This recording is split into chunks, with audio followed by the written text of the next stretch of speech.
All right, all right. We are about to go live here on LinkedIn and our Kajabi sales page. My name is Scott Paulson. I am the founder of Paulson Coaching and the Sales Sherpa program for guiding your sales to new heights. I want to thank everybody for coming to the Sales Sherpa Live today. Um, Today's topic, which is how and why to optimize your sales process. Now, this might not seem like an exciting or a thrilling topic, but it definitely is if you want to reach your full sales potential. In order to reach your full sales potential, you need to turn selling into a revenue generating machine, a machine that you can turn on and just count on predictably cranking out sales in a consistent and a predictable fashion. And we call this machine an optimized sales process, or OSP. But what is a sales process and how do you optimize it? Glad you asked. So let's just go over today's agenda. First, we're going to dig into what exactly is a sales process. And spoiler alert, it's not what so many so called, self called sales gurus say that it is. Then we're going to examine where exactly it fits inside of an organization, inside of their sales department. And it's also important to know who usually owns the process and who should own the process. A lot of times, it's not the same people. And then after that, we're going to discuss why to optimize it. What are the benefits involved? And then we'll give you a couple of ways which you can get started on optimizing or creating your own optimized sales process. So, with the short time that we have, let's just dive right on in and get started. Okay, so first of all, let's just start at the very beginning because, as Mary Poppins used to say, that's a very good place to start. What exactly is sales process? More importantly, for our discussion today, what do I mean when I'm talking about sales process? Easy enough. I'm going to give you a definition here, which is very commonly used in the realm of sales leadership and sales executive circles. So, this definition, again, it is a set of repeatable steps performed by sales professionals during the sales cycle to convert prospective buyers into customers. That seems very straightforward, but I like to break things down a little bit to see what kind of revelations that it can give to us. So let's do that. First of all, it's a set of repeatable steps, which means it can be done over and over and over again. And that's really very helpful. That is tremendously helpful when you're trying to sell to more than one customer or you're trying to make more than one sale. So you don't have to reinvent the way that you sell for each and every buying, selling interaction with prospective buyers that you have. Okay. Next, it can be managed and measured so that we can objectively determine the results that this process is producing. We can determine if those results are acceptable for the amount of effort that we're putting into the work to generate those results. And if those results are not satisfactory, if they're not meeting what our expectations are, for the amount of effort that we're putting into it, then we can improve it and optimize it. Next, it's performed by sales professionals. So, being performed by sales professionals means sales professionals only. Those individuals within an organization whose primary, if not sole, responsibility is to sell the company's products and services to its customers. Nobody else. Not marketing, even though they may need to be aware of it, not accounting, even though they might report on its profitability, and not operations, even though their work is dependent on the success and overall effectiveness of the sales department and its processes. It's performed just by sales professionals. Next, it's either deliberate or it's unplanned, which it's active or it's passive. This means that whether you know it or not, whether the sales people know it or not, whether it's formally stated or not, they're engaged in a sales process, whether it's written down and formalized or not. They're engaged in a sales process. If now, bottom line is that deliberate sales processes are always more effective and more successful than those that are ad hoc or unplanned. And the next, sales processes are performed individually. They're performed by each an individual salesperson, and they're also performed by teams. So, and that doesn't necessarily mean if you're involved in a team sale, which it absolutely applies to that. But even if you have a team of 10 salespeople and each one just sells independently, even the team starts adopting processes as a group, and it can be, again, those processes can be very formal, they can be informal. Okay, we want the team to kind of follow the same process. Usually that produces better results for a department than if they're doing things their own ways. Now, the next part of the definition said that this happens during the sales cycle, which means that it is while the salespeople are engaged with buyers. So again, it's not marketing. It's not happening in the marketing phase, even though all marketing activities and all marketing processes do hand off at certain points to the sales department, and then it gets engaged in their process. It's over a span of time. So it's over a very specific period of time that begins when the salesperson is first engaged with the buyer, and it ends when that buyer actually pays for the product or service. That's the time frame. And it also determines how long. The result is that this sales process will actually determine how long the sales cycle will last, whether that's hours, days, weeks, months, or years. Your process is determining your sales cycle. Next is that the sales process is to convert prospective buyers into customers. So it has a very specific purpose. One goal only: convert prospective buyers into customers. And that goal is to bring about or to cause a state of change. It's conversion. I want to convert you from being somebody who's thinking about buying from me into somebody who has bought from me. How do we bring about that state of change?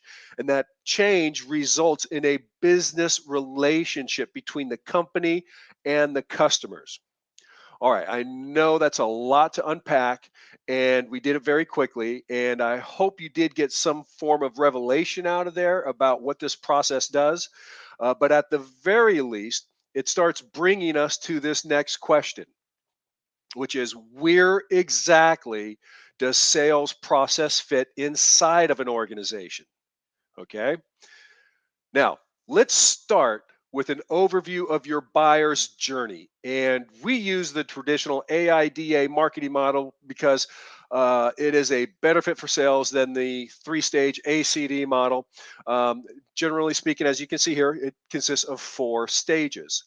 Now, the attention stage is where we attract the attention of buyers.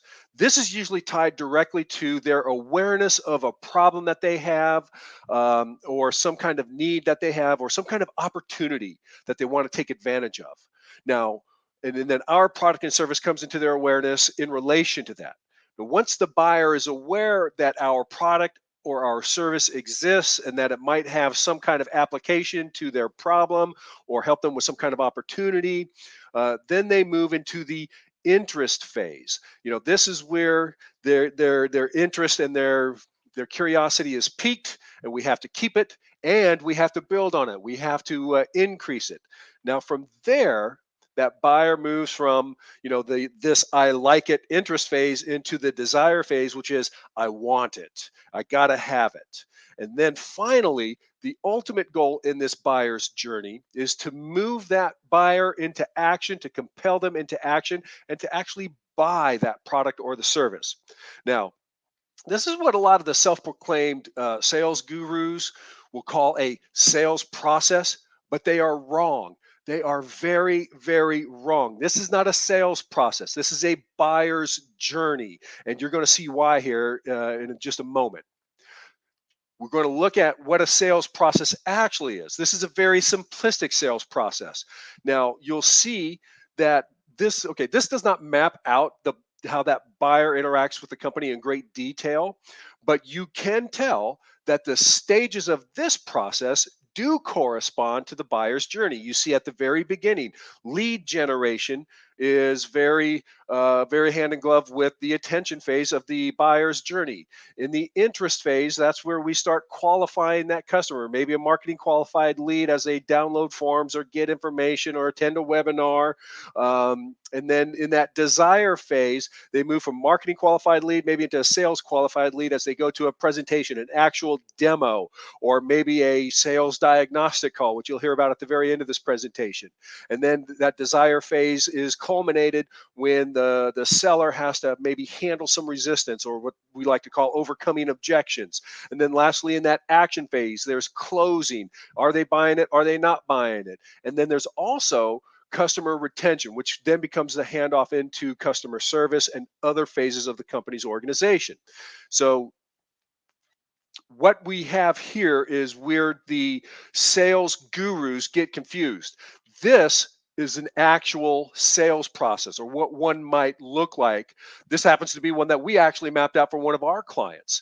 And it had about 20 different stages and 13 or 14 decision points. And it definitely needed to be streamlined. Okay. This does not fit into the AIDA buyer's journey. Okay. This is very specific to each company. Your company's sales process will be different than any other company's sales process. Now, you might try to form your sales process similar to a competitor's, or you might see something that works for another company and you might kind of model after them. But your process, your sales process will be different. It will not be exactly the same as any other company's sales process. Okay, now here we see a sales pipeline. And this sales pipeline has different stages, again, that directly correspond to the sales process and the buyer's journey above it. And this would be used, the sales pipeline. People like to talk about pipelines. Where are they at in the pipeline? Where's your buyer at in the pipeline? Where's your prospect at the pipeline? How many people are moving through the pipeline? Okay, this is best used to quantify the number of potential buyers or prospects that we have in each stage, whether that's in the lead generation, the qualification, whatever stage of your sales process that they're going through. Now, this is especially used, very, very helpful when a CRM is being used. If you're using Salesforce or HubSpot or Microsoft Dynamics or some other one, okay? Then, lastly, let's overlay selling methodology. Selling methodology is how we move our buyers, our prospective buyers, through all of these processes and pipelines and along their journey. So, from this bird's eye perspective, we can now see the different pieces of a sales organization, how people interact with it, how our clients interact with it, or our prospective buyers interact with it. And it brings us to that very next question now, which is, well, who owns it? Who does this? Well, we said the salespeople are engaged in this buying, this sales process, but who owns it? Now, at a lot of organizations, the salesperson ends up owning the process.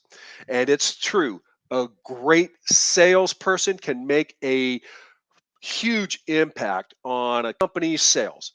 And for this reason, companies, whether they're small, mid-size, or even, to the enterprise level, s- companies love to hold up their sales superstars as the holy grail to solve all of their problems. Sales are down. Let's go hire some salespeople. Let's find ourselves a superstar. Let's go. I came up in the stock brokerage industry years ago in the 1990s, and it was always very common. I would see people jump from, Merrill Lynch to Shearson Lehman to, whatever other brokerage. Let's go hire away some of our competitors' salespeople, and that'll be our answer to sales. And you know what? It may be true to a certain extent that a sales magician, that superstar, that they can wave their magic wand and instantly boost sales. But there is a better way.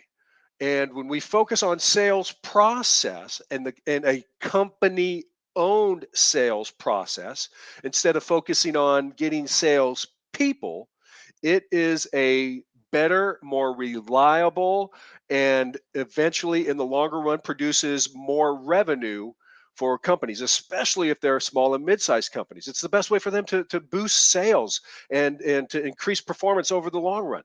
So Here's why we don't want the salespeople owning their process. We want to start formalizing what works best. Because number one, because salespeople are fickle.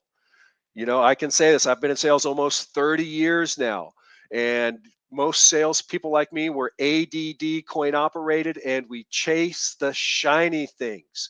And you know what? It's easy for me to get distracted on one customer to go to another customer because they seem, more eager and activated to get moving, right? Okay. For that reason, we know that salespeople can leave. They can leave at any time. In fact, one of my customers just the other week had one of their salespeople leave for a competitor. It happens. And so, if that salesperson had not, or had basically taken the process with them out the door, the company would be kind of held over a barrel right now. Fortunately, that's somebody that we hired and retained and that we had process to teach them.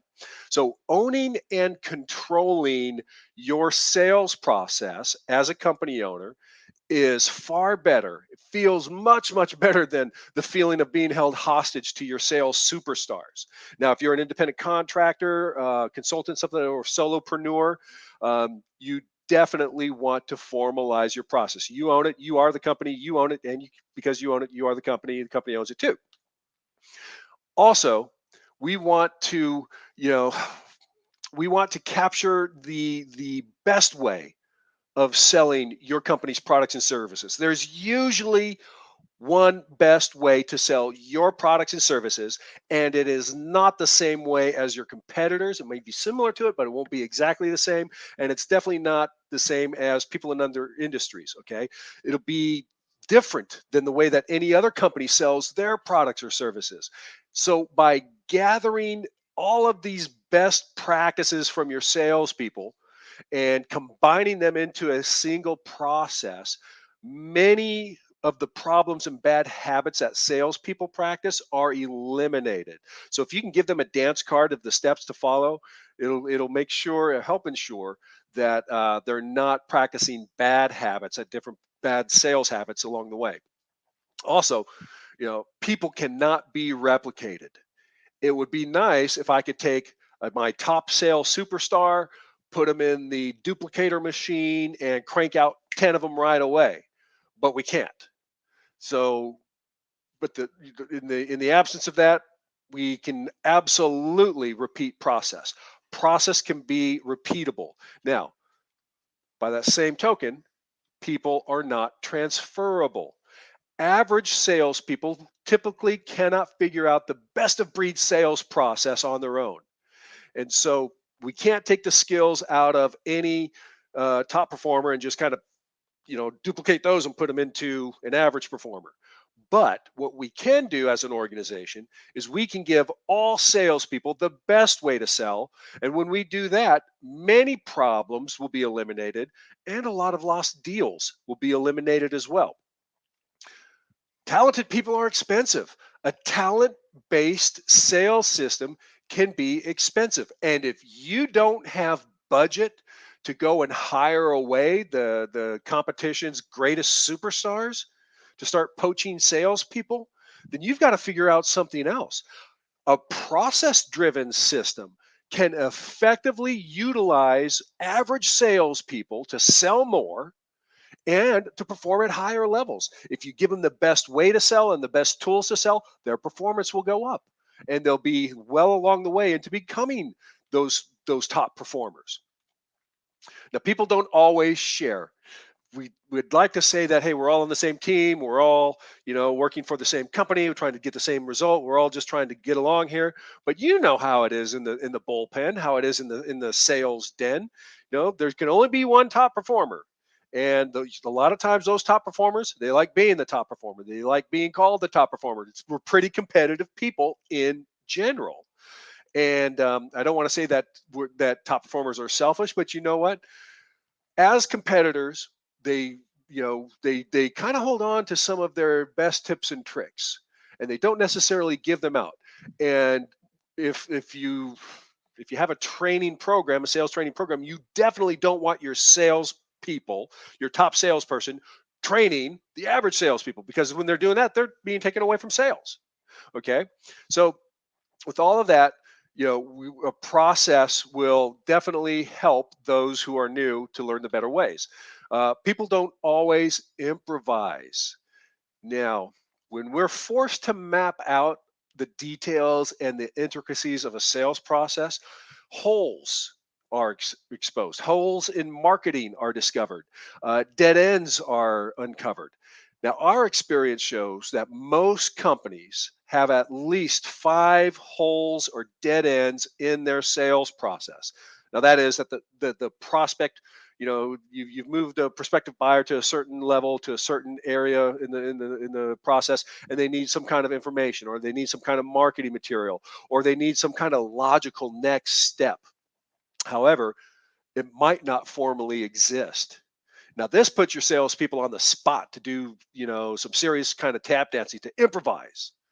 Sales superstars, they can usually make it through this program, this kind of problem. But average salespeople, this is where they will usually fail. But if you know where these dead ends and these holes in the marketing and the process exist, you can create what's needed and help those average performers out. All right, people aren't always manageable. And this is doubly true for salespeople. Okay. Now, I'll say it this way: it's easier to manage a sales team when you have a process in place, when we know that the steps are A1 leads to A2, leads to A3, leads to B1, to B2, to B3. Now, it's easier to manage 10 people when they got to go through the steps than it is to manage 10 people who all have their own way of doing things and doing their own personal processes. But people get lost. Now, weak salespeople are not as good as guiding clients to that logical next step as top performers are. Now, some of the reason for this is they may not know the next step themselves. I mean, how many times have you seen an entry level salesperson or a younger salesperson just kind of say, "Well, I'll get back to you. Okay, I'll send you something and I'll follow up with you." Is that the best next step? Not necessarily. That's a sign of a salesperson getting lost in the process and not knowing where to guide the prospective buyer to. Now, a formalized sales process helps these weaker reps, helps them guide prospective buyers through the process more effectively and quicker as well. And, sometimes we hate to admit it, but people forget. And this relates to objections. Most companies have a list of objections and how to handle them. We have our sound bites, we have our microscripts, we have our points to overcome objections. Now, when we expect a sales rep to memorize those, whether there's, say 50 or 500 possible objections that any client could have at any point part in the process, when we expect them to memorize that and be able to regurgitate it or repeat it at the given time, is like asking them to name, 50 random state capitals and 100, world capitals, right? Now, an optimized sales process that'll allow reps to anticipate specific objections at different points in the process, and then be able to know, okay, there's a few objections that they might have at this stage, and have a ready-made response during that stage. For instance, here's an example. Let's say, as you're covering delivery options for your prospective buyer, and it's always at the same point in the process, there might be 4 or 5 common delivery option objections. um, and how to overcome those. The talking points should be on the salesperson's mind as that's coming up, rather than them having to keep that universe of all 5,000 objections that a customer might have, and be able to access that at any given stage. So it helps them to remember how to move clients through, or prospective buyers through, the process. All right. Lastly, and most importantly, this is why the company needs to have formal sales process, why they need to own it. You will close more deals. Okay. Absolutely true. Because of all the above, you will close more deals. Absolutely true. So hopefully by now, at this early stage in the webinar, you're convinced that having a formal sales process is essential to realizing your true sales potential. But as I stated earlier, um, you already have a process, whether you know it or not. whether it's formalized or not, whether it is deliberate or not. And you know what? You may be thinking that it's working pretty well for you, but the next logical question that would be on my mind here is, why then do I need to optimize it? If my sales process is doing okay, why optimize it? Well, as I said earlier at the beginning of this webinar, if you want to reach your full potential, number one, if you're on this webinar, you're looking for some way to improve. I've got to believe you're just looking for some way to improve. Oh, Scott, I'm just here for some information. If you're just here for information and not a little bit of wisdom, um, you know, you could buy a book. But you're here because you want to improve something it can be a little bit better or maybe a lot better. And in order for you to reach that potential, you need to turn selling into a machine, a revenue generating machine that you can turn on and that you will know it will crank out revenue and sales in a consistent and predictable fashion. And this is what we call, again, the optimized sales process. Has a number of benefits, so let's take a look at a few of them. Number one, you will be able to accurately predict your future sales. If you have a streamlined process, you will know that for some amount of input, whether that's leads, whatever those inputs are, I'm getting leads or whatever generates leads. I know for these amount of leads that I will get X number of sales, X number of customers. You'll be able to accurately predict what that future looks like because you know the conversion rates at every different point in the stage. It will shorten your sales cycle because if you know the next step, you can get your customers to that next step quicker. Most sales cycle are prolonged because the salespeople just don't know exactly what that next stage is in the process and how to get their customer to it. You'll be able to scale with confidence. If I, again, going back to my analogy, if I know X number of leads, if I know for every 100 leads that come in, 45 of them will close into a deal, well then logic should suggest that if I double my ad spend, which I hate doing, number one, if I double my ad spend and bring in 200 leads, then I should be able to get 90 close sales. And if you have that kind of confidence in the scalability of your selling, then you'll be able to more accurately determine, should I spend that money on more leads? Is it worth it? You'll be able to make a better informed decision. It'll also accelerate onboarding. If we if scaling requires more salespeople, then salespeople have to be trained not just in products and services. They also have to be trained in your way of doing things. How do I sell your products and services? What's the best way? You've been in this business for 20 years.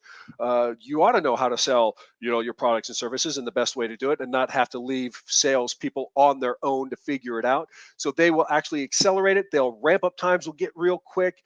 And if you have well-defined process, what maybe would take 6 months to bring a full, bring a 6 months or 12 months to bring a salesperson up to full 100% production, maybe you can cut in half. Okay, absolutely possible. You'll also be able to develop more elite performers. And by definition, our definition of an elite performer is somebody who closes 70% of their deals, always makes quota 100% of the time. About 5% of all the salespeople in the world reach that rarefied air of elite performers, but it cannot happen for you unless you've got process. It is a prerequisite, absolutely a prerequisite. And then lastly, it's going to end your reliance on sales superstars. Scott, I'm sick and tired of having to spend six figures just to get somebody over here and to give them a higher payout because you know what? They did great at company X, my competitor, and now I want to bring them over here, but man, they need to make so much more. I get it. That's going to require very optimized, streamlined sales process. Okay, so with all of these benefits in mind, let's talk about how to get it, how to get started. How do you optimize your sales process? This is what you're here to learn for, anyways, right? Okay. So now you know the benefits of it. Here's how we optimize it. Here's how our sales shipper program works. First, we map out the current process. Most companies have that informal sales process. Everybody kind of does what they think is supposed to happen, and everybody does their own thing more or less. So the first thing that we want to do is we want to get with all of our salespeople individually or as a group, doesn't matter. Sometimes individually is better, just depends on the dynamics of it. And we want to map out these informal processes to get a formal understanding that all the steps that people are making, you know, to make a sale. We had this one. This was a beginning process. We want to take something like this with the 20 some odd stages and 13 or 14 decision points, and we want to streamline it down to something like this. And now this is just a very simplified example of a two-stage process. And on the left, you see marketing qualified leads. Marketing qualified lead comes into salesperson. Salespersons decide to follow up on it. They're assigned to follow up on that. And on that phone call, on that follow up, it may be an email, it may be a phone call, it may be a carrier pigeon, who knows, whatever your particular method is, it may be some sequence of that. The next stage is to schedule a demo. Would you like to see it in action? Would you like to see a demo? And there's either a yes or a no. If the answer is no, you see they drop back down into that lead nurturing process. They're going to get a series of emails and phone calls and follow up. And it's always going to come back to this: hey, do you want to schedule a demo? When they finally say yes, then there's your live demo. And at the end of the live demo, there's some sort of call to action. Do you want to buy our product? Do you want to subscribe to our service? If the answer is no, and can't overcome, resistance, and it's just not a fit or whatever the reason may be, then it goes back into that lead nurturing. And maybe it's not right now, maybe it is right 6 months from now or a year or 2 years from now, but we still want to keep them engaged in it. If it is a yes, we love your solution, we love your idea, then hey, there's contract and there's closing, we get it all. And then after all of that's done, then it moves on to fulfillment. And whatever it is, we ship the product, we get the software team engaged in it, we get the consultants out there, whatever it is you're delivering to them. This is a very simple process. It's a two-step process. Okay. I'm not saying this is what you should use, but we want to go from that. We do want to go from that to this. That's where we want to be. Okay. Now, with that in mind, after we've mapped out that process, we want to define the KPIs, or what we call value added outputs. What are our goals? What are we trying to accomplish here? Okay, writing down our processes, mapping out that process will allow us to track our prospects as they're advancing from one stage to the next. That allows us to measure, how many leads are successfully moving through that. Are we meeting targets? What is the end result of this sales process? Well, to close a sale, right? Okay, great. Now we can start talking about the different stages and all that, everything that's involved with it. So deciding these KPIs will help us, or these value-added outputs, will help us decide what is most directly related to overall success, and therefore what should be established, what should be in the process, what should we measure, what should we monitor, what should we improve in that process. Because if it doesn't directly align with our value-added outputs, then there's no reason to do it. For example, I have a client whose selling process is to send an email to prospective buyers, a quote, which then that quote is completed online. It's on their online purchasing platform. A VAO for them or a KPI for them would be the number of quotes that are sent out. Different customer of ours sells and services high-end 3D printers. I mean, we're talking the industrial grade stuff that's doing, amazing things. Now they don't just send out quotes for machines that are hundreds of thousands of dollars. Their selling process involves performing a detailed proposal, and it involves detailed, the presentations of the prospective buyers, and there's a lot more engaged to it. So a KPI or a VAO for them would be number of presentations. That's what we want to start measuring. Next, want to streamline it. This is where we look for those dead ends and those holes in the process, and be able to simplify what we can. We want to take steps out. If we can combine steps, if one salesperson has a way of doing things that is easier and simpler than the other one, we may combine a step. We may be able to just streamline things. I had another customer when they were that same customer whose KPI was sending out quotes. They would the step was salesperson sends all the details to the accountant or fills out a spreadsheet, sends that spreadsheet to the accountant. The accountant puts together a quote, make sure all the pricing is correct, and then the accountant sends that to the customer, and then the customer would reply back to the accountant, and the accountant would go to the. We had all of these manual steps in there. We could streamline it easily with a little bit of automation in there. Next on it is measuring the performance. Our KPIs, our value added outputs are used to measure not just individual performance, how well an individual salesperson is doing, but it's also measuring the effectiveness of that streamlined process. So it's really twofold. How's the process working? Did we make the correct change? Did it improve? If not, how can we change it a little bit? And how are the people doing? How are the salespeople performing with it? Employees and salespeople generally appreciate the transparency of knowing how they're being judged. So it's a great way to foster a little friendly competition with the team as well. Also tells us where we can automate it using my previous example of the quotes going out. We want to be able to centralize all of our client and contact information and in a database. A lot of people use CRMs already, and a lot of people are still, but surprisingly a lot of people are still stuck on spreadsheets. But as businesses grow, they'll want to invest in CRM software, customer relationship management software, and then from there, advanced functionality can be included. We're talking automated payments. We're talking also, all sorts of integrations between applications. Machine learning, AI, and the like. There's a lot of ways to streamline, but the key is to automate what's the most repetitive function in the sales process, what's taking the most amount of the salesperson's time, and ideally, take those out and automate those. And especially if they are not dependent on human interaction, sending a quote requires a little bit of interaction, but all the collection of the payment with all the fintech that's out there these days, that should require little to no human interaction. And again, you do it as the business requires it, and not just because you can. Okay, we don't want to create tools or we don't want to create work to fit tools. And lastly, we want to forecast future sales. You can think of your selling process, your sales process. You saw how it fits into the pipeline, how it translates to that funnel, into that pipeline.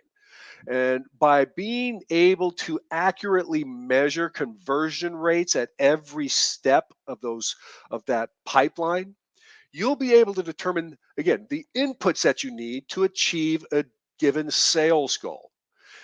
So, well defined and managed sales process gives you the ability to deliver accurate forecasts of future based sales on real world data instead of basing it on hopes and wishes, which a lot of sales teams still do.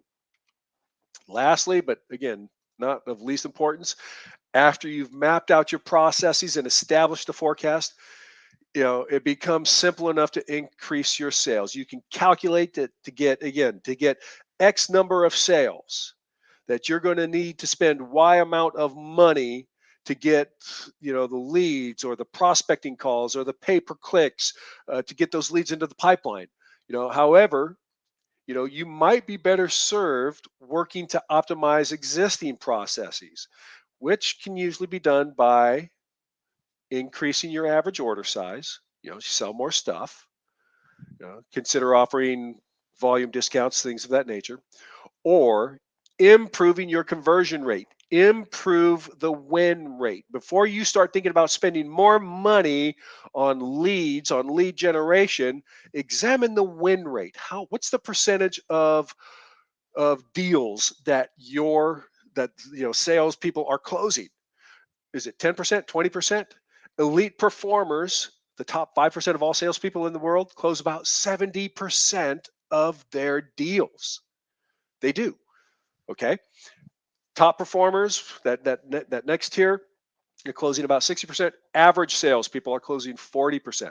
So if you're below 40% close rate, let's look not at buying a bunch of leads, spending a bunch of money on leads where 60% of them or more are going to be wasted.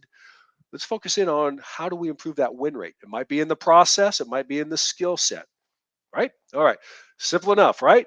But as my old Swedish granny used to say, just because it's simple doesn't mean it's easy.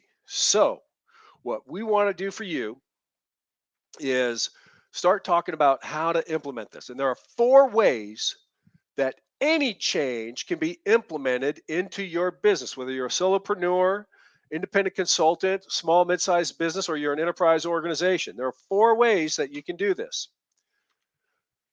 The fastest method is the do it for you method. This is where you bring in a whole team. We would bring in a whole team of marketing and sales gurus and get the entire process redesigned and implemented, quick, maximum efficiency. Okay. Have it done for you within a week and everybody's doing great. But the price tag will definitely make you wince. And there's a good chance your head would explode once you start thinking about all that. So you'd probably begin to think, you know what? I can do this myself. I can absolutely do this myself. You're smart, you're successful, you're a hardworking person. So you probably can figure this all out and implement it all by yourself. But you have a full time job, closing sales or running your company or both. So when will you find the time to take this on too? And even though this is the lowest cost option, it's also the slowest option. It will take a very long time. And what usually happens is that this turns into do it never. It just goes to the back burner. And the fires of the day popped up, and you had to take care of these other things that were so much more important and so much more urgent. So, you know, this becomes high cost because you haven't changed anything. And now you're losing those opportunities. If you're at a 40% conversion rate, that's or 30, even if you're at 40% conversion rate and you could be at 60%, those 20% of sales, that's real money. And that's a real lost opportunity. That's a high cost. And so that brings us to the do it with you option. This is the most cost effective way to implement changes to your sales process that will produce long lasting results, higher sales, and that increased income that you're looking for. The cost of this is minimized, but the result is maximized. Now, the way that we do this, the Do It With You program, is through our Sales Sherpa program. We deploy this over 60 days in three different stages. The first stage is process optimization. We map out your existing sales process by capturing the real data from you, from your salespeople, and anybody who touches the process. Then we identify the inefficiencies and make suggestions for improvements and for streamlining. This usually is about a week to 2 week long engagement. Next is the selling methodology. This is where we train the salespeople on the new process, the new way of doing things, and the best selling methodology that fits that process. This is the sales skills. How do you move your prospective buyers through the process, through the pipeline? How do you get them all the way to being customers? Now, it begins with what we call the perfect discovery with their buyers. This is a needs analysis. Some people might call it that. And having a very good idea of what the prospective buyer is really looking for, what they really need. Okay. But from here, most salespeople will jump in from here into closing, but they miss the crucial step there in the middle called energizing priorities. This is where we utilize some of the psychology of buying. We train salespeople on the psychology of buying to help their customers make decisions and do it quickly as well. Now, from there, Once that's done, closing becomes a low pressure or a no pressure event. And it's the easiest part of the system, I tell you. And this usually takes 2 weeks as well, this training, the selling methodology piece of it. From here, finally, is the coaching and support. And this is where we provide 30 days of coaching support after the implementation to ensure that salespeople are following their new system and that it becomes a habit. The coaching, it's assessment driven, so we focus only on those skill improvements that will yield the biggest results. Time is very limited. Your salespeople need to be selling, and we don't need to be engaged in, a lot of superfluous discussions and coaching with them. So we hone in on precisely those biggest skill gaps to make sure that we're getting their results up as fast as possible. All right, look, if you've gotten this far in the webinar, improving your sales must be a very, very high priority for you. So rather than continuing to speak in general terms that may or may not apply to your specific situation, what I'd like to do is offer you a 45-minute diagnostic call. And during this 45-minute diagnostic call, we're going to cover three things. Number one, we're going to talk about, we're going to look at where you are right now. What's the current state of affairs? How many clients are you working with? How many sales are you closing? How many leads are being generated? How much are you getting there? How much revenue is being generated? What's your average deal size? What's your win rate? What are your lead generating activities? What is currently going on? We've got to get a lay of the land before we can prescribe a path forward for you. Then we'll talk about, where do you feel stuck? Where are things not quite working out right now? Where are you struggling? Where are you not getting the great results that you expect? What part of your sales process or system that you've implemented are not working out the way that you want them to be? We'll talk about that. And then lastly, we'll talk about what's possible for you. Let's paint a picture of that future. Okay. How much revenue could you be generating? How many clients could you be working with? How many sales could you be closing? What kind of prices could you be charging for your products or services? What could your business or your career look like in the future if you were realizing the full potential that you have? So if that sounds good, click the link in the post, the button below, send me an email, carrier pigeon, whatever. Get in touch with me, shoot me something.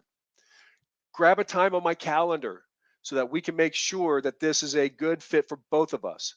And then we'll talk when the time comes. We'll talk about your specific situation. All right, I want to thank you for going through this webinar today. I see my time is up. I'm about a minute over time. So I want to thank you for watching. And until next time, God bless and keep on selling.